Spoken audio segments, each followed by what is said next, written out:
नमस्कार फ्रेंड्स, मु आपण मानक स्वागत करछि सरिताज किचन स्टाइल को। जदि आपण माने मो चैनल ले नुआ विजिट करछंती ताले या को सब्सक्राइब करबा सहित पाखरे थिबा बेल आइकन को प्रेस कर दियंतु, जा फल रे कि मोर नुआ वीडियो रो नोटिफिकेशन आपण माने पाई परिबे। आज मु प्रस्तुत करिया पय जाउछि सोयाबीन मंचूरियन। ताले देरी न करी चलंतु स्टार्ट करिबा। एथि पय मु नेछि 150 ग्राम सोयाबीन। फास्ट गोटे ससपैन ने मो पानी गरम करिकी सोयाबीन को पकई देछि आ सेथिरे गोटे चम्मच लूण पकईछि। सोयाबीन गुड़ी को पानी रे भल भाव फुटाइया पई छाड़ देबा। पानी रे भल भाव फुटिले सोयाबीन गुड़ी को पूरा सॉफ्ट हो जिवो। सोयाबीन टी हे गलानी। एबे ताको आमे गोटे स्ट्रेनर साहाय्य रे छाणी नेबा।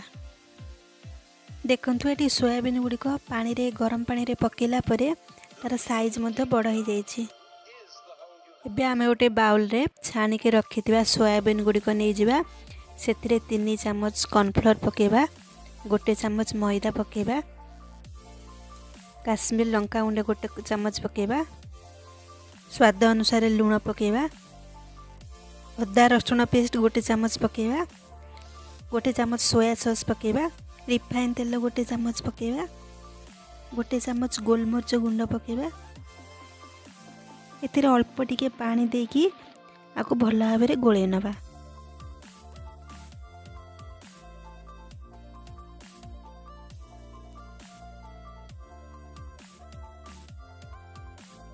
एबे आमे ताको ढांकी दबा 15-20 मिनिट पई छाड़ी दबा।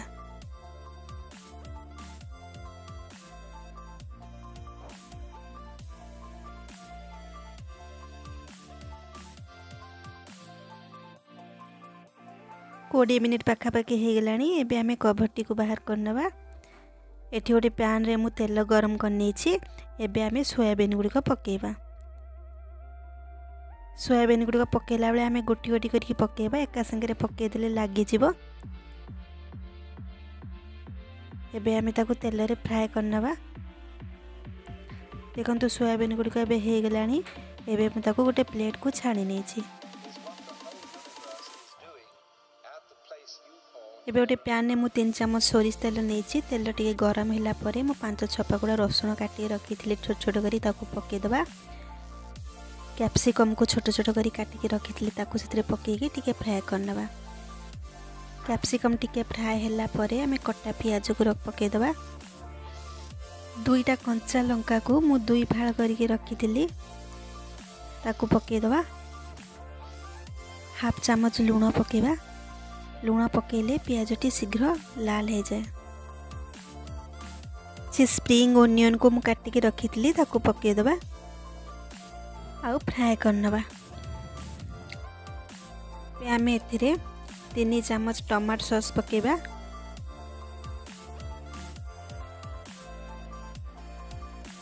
चिल्ली सॉस गोटे चम्मच पकेबा। गोटे चम्मच सोया सॉस पकेबा। ए सब को आमे भी भल भाव में गोले नबा। एथिरे आमे गोटे कप पानी दे दबा। गोटे चम्मच कॉर्नफ्लोर को पानी रे गोली के रखी ताको आमे सेथिरे पके दबा। केबा द्वारा हमर ग्रेवीटा ठीक हे थाए। एबे आमे सेथिरे फ्राई करके रखिथिबा सोयाबीन गुडी को पके दबा। आ ताको भल भाव में गोले देकरी गोटे मिनिट पर गैस टी को बंद कर देबा। आको आमे बेसी समय फुटेबानी।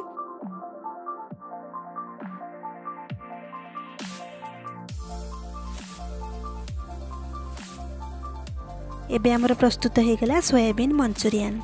एबे मु ता गोटे प्लेट रे सर्व करनी छी। एतिरे किछि कट्टा धनिया पत्र आ किछि स्प्रिंग ओनियन दे माको गार्निश करनी छी।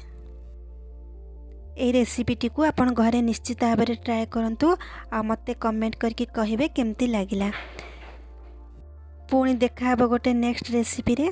सेते बेला पर्यंत विदाय दियंतु। रहिली, बाय।